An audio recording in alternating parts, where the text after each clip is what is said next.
तो जब इन आदिवासियों से बात करी और इनके बीच में गए तो हमको कुछ चीजें पता चली, कुछ रियलिटीज पता चली। आज भी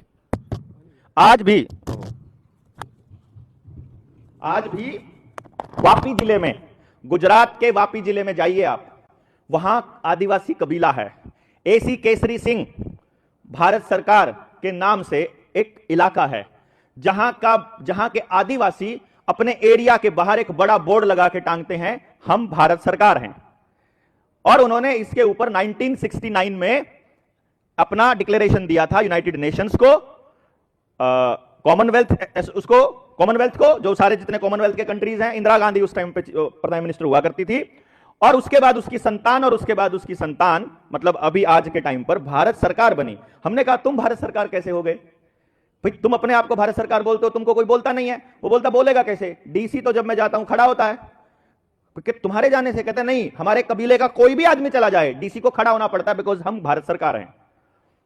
तो तुम भारत सरकार हो तो तुम भी भारत सरकार, तुम भी भारत सरकार, तुम भी भारत सरकार, हां हम सारे भारत सरकार।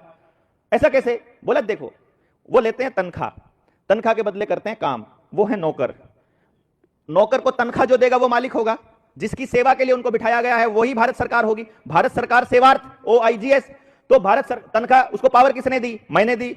उसको बिठाया किसने? मैंने। उसकी सैलरी कहां से आती है? मेरे पैसे से, मेरे टैक्स के पैसे से। मेरा अनाज उगता है तो उसको पैसा मिलता है।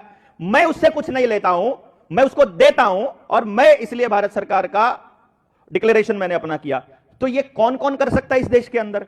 तब उन्होंने हमें बताया पूरी सच्चाई कि देखो ऐसा है, इस देश में जो आदमी बाहर से आया है उसे डॉक्यूमेंट बनवाने पड़ेंगे, उसे कागज बनवाने पड़ेंगे। तो जिस भी आदमी के पास कोई भी डॉक्यूमेंट है वो इस देश में शरणार्थी है, वो इस देश के अंदर रिफ्यूजी माना जाएगा। जिसने अपने बाप दादाओं की जमीन छोड़ दी वो शरणार्थी माना जाएगा। जिसने भी अपना गांव छोड़कर शहर में शिफ्ट हो गया और वहां का कोई भी डॉक्यूमेंट बनवा लिया वो रिफ्यूजी माना जाएगा। वो भारत सरकार, वो मालिक नहीं रहेगा देश के अंदर। तब तक वो मालिक है जब तक वो किसी की अधिकारी से या किसी एजेंसी से कोई पैसा, कोई स्टाइफंड, कोई बोले तो सब्सिडी नहीं लेता है। अच्छा, तो ये सब्सिडी इसलिए दी गई थी कि जैसे ही आप लेते हो आप रिफ्यूजी हो जाते हो, जब तक आप दे रहे हो तब तक आप मालिक हो जी। तो फिर इसका क्या इलाज है? तो उन्होंने हमें बताया कि हम लोगों ने पूरे के पूरे एरिया ने इकट्ठा होकर के हर आदमी ने अपना ड्राइविंग लाइसेंस, अपना वोटर कार्ड, अपना आधार कार्ड सब सरकार को सरेंडर कर दिया 2015 में। सरेंडर करने के बाद, और यह काम पहले से चल रहा था, लेकिन उस टाइम पर जो पुलिस अधिकारी और डेप्यूटी कलेक्टर उनके गांव में घुसने लग गए थे, उनके इलाके में घुसने लग गए। तो उसका इलाज उन्होंने निकाला कि तुम घुस कैसे सकते हो। तो फिर डेप्यूटी कलेक्टर ने उनको बताया कि देखो तुम्हारे पास अब डॉक्यूमेंट है, अब तुम हमारे गुलाम एक तरह से, अब तुम रिफ्यूजी हो, अब तुमको हमारी माननी पड़ेगी सिर्फ इस कागज से। बोला हाँ, क्योंकि ये डॉक्यूमेंट आपको इस देश में कमर्शियल एक्टिविटी करने की परमिशन दे के लिए है। जैसे मेरा बच्चे का नाम अगर यशस्वी है तो इसको सर्टिफिकेट आप थोड़ी दोगे कि मेरे बच्चे का नाम क्या है, इसका सर्टिफिकेट आप थोड़ी दोगे। मैं बताऊंगा ना कि ये मेरा बेटा है और इसका नाम क्या है। मैंने जो कह दिया वो फाइनल है। लेकिन यदि यही कागज, यही सर्टिफिकेट मैंने किसी और से ले लिया, जैसे दुकान का सर्टिफिकेट लेते हैं, जैसे कोई फूड सप्लाई का सर्टिफिकेट लेते हैं, जैसे ड्राइविंग लाइसेंस लेते हैं, जैसे गाड़ी का रजिस्ट्रेशन लेते हैं, जैसे घर की रजिस्ट्री कराते हैं या कोई दूसरा कागज लेते हैं, तो वहां से क्लैरिटी आएगी कि यदि आपने वो डॉक्यूमेंट किसी और से बनाया है तो आपने उसको मालिक मान लिया है, किसी और का मालिक। समझे नहीं आप बात? जैसे जमीन की रजिस्ट्री आपके पास है और आपने उस पर लोन लेना है, तो जैसे ही आप उस पर लोन लेने के लिए जाओगे बैंक के पास, तो बैंक आपसे वो रजिस्ट्री ले लेगा। तो अब बैंक उसका मालिक हो जाएगा, अब बैंक उसका मालिक हो जाएगा रजिस्ट्री का। तब तक आप निर्णय नहीं ले पाओगे जब तक आप बैंक से वो रजिस्ट्री नहीं लाओगे। यानी डॉक्यूमेंट जिसका है वो मालिक है। ओहो, तो फिर तुमने क्या किया?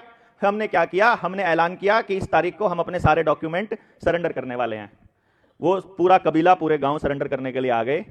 डेप्यूटी कलेक्टर, एसपी हाथ जोड़कर 7 दिन तक कैंपिंग लगाकर जंगल के बाहर बैठा रहा। मेरी नौकरी चली जाएगी, मेरे बच्चे भूखे मर जाएंगे, ये सरेंडर मत करो, ये मत करो, मैं मर जाऊंगा, ऊपर से बहुत प्रेशर है, ये कागज सरेंडर मत करो। मैं हाथ जोड़ता हूं, पैर पड़ता हूं।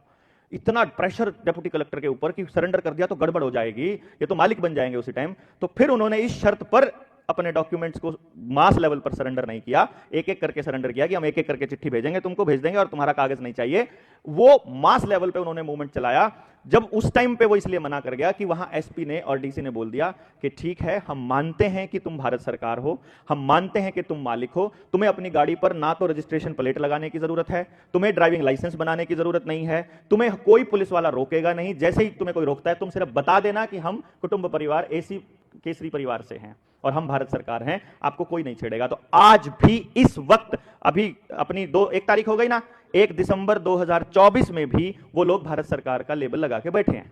अब इस गेम को जब हमें समझ में आया, तब समझ में आया कि आपके गांव के जंगल क्यों काटे गए, आपके गांव का जंगल कट के आपको शहरों में शिफ्ट होने के लिए क्यों प्रेशराइज किया जा रहा है, क्यों गांव में स्कूल और चिकित्सा व्यवस्था नहीं मिल रही है, क्यों गांव के अंदर झगड़े घुस रहे हैं, क्यों गांव में राजनीतिक पार्टियां घुस गई हैं, क्यों गांव में नकली खाना जा रहा है, क्यों आदिवासियों के जंगल उजाड़ के उनको विस्थापित करके नए मकान दिए जा रहे हैं, क्यों झुग्गी झोपड़ियां हटा करके दिया, क्योंकि यूनिवर्सल कोड है ये, यूनिवर्सल नियम है, यूनिवर्सल जस्टिस है ये कि जहां एक आदमी एक बार रहना शुरू कर दिया, आदमी छोड़िए, खेत के अंदर अगर टटीरी ने अंडे दे दिए घोंसला बना करके, तो किसान कभी ट्रैक्टर उसके ऊपर से नहीं चलाता है, वो साइड में से लेके जाता है, क्योंकि टटीरी का कब्जा हो गया अब वहां उस एरिया के ऊपर, वो उसका एरिया हो गया, अब वो किसान के कब्जे, या तो उसका घोंसला बनने से पहले आप उसको हटा सकते थे, घोंसला बन गया, अब वो जगह तब तक उसकी है जब तक उसका काम पूरा नहीं होता, क्योंकि यहां इस धरती पर कोई भी सदा सदा के लिए नहीं आया है, अपना काम चलाने के लिए, जिसको जहां रहने की जरूरत पड़े, यहां पानी नहीं मिल रहा है तो पानी के पास जाकर विस्थापित होना है, वहां का आदमी तय करेगा कि उसको वहां पे रहने देना है कि नहीं।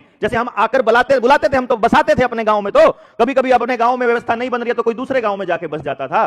तो यह समझ में आता है कि भाई अगर आपके गांव की व्यवस्था जल जंगल जमीन और जानवर पर आधारित है, यदि आप सरकार से कोई पैसा नहीं, सरकार नहीं सॉरी गुंडों से, विधानसभा और लोकसभा से पारित जो ये बैठे हुए गुंडे हैं, इनसे जब आप कोई पैसा नहीं लेते हो, अगर कोई सहायता नहीं लेते हो और आपको किसी भी चीज के लिए इनके डॉक्यूमेंट की आवश्यकता नहीं पड़ती है, तो आप ही भारत सरकार हो एंड आपके ऊपर कोई भी लीगल एक्शन संभव नहीं है, क्योंकि पूरी दुनिया में अकेला भारत नॉन जुडिशियल है। अकेला भारत। जाकर के स्टाम्प पेपर उठाओ, जिसके घर में स्टाम्प पेपर पड़े हैं 10 रुपए का, 20 रुपए का, 50 रुपए का, उस स्टाम्प पेपर के ऊपर लिखा हुआ है इंडिया नॉन जुडिशियल, गैर न्यायिक। हमारे ऊपर दुनिया का कोई कानून लागू नहीं होता, क्योंकि भारत एकमात्र व्यवस्था ऐसी है दुनिया के अंदर जहां पर कोई भी दुनिया के किसी संस्था का कानून नहीं चलता, क्योंकि हम प्रकृति के कानून से चलने वाले लोग हैं, क्योंकि हम कुदरत के कानून से चलते हैं। और जितने लीगल एडवाइजर यहां बैठे हैं, वकील साहब भी बैठे हुए हैं, जब अदालत में जब आप जाते हो, जब आपको अदालत की पढ़ाई जाती है, तो वहां पर पहली लाइन जो रटवाई जाती है, that is natural justice will prevail.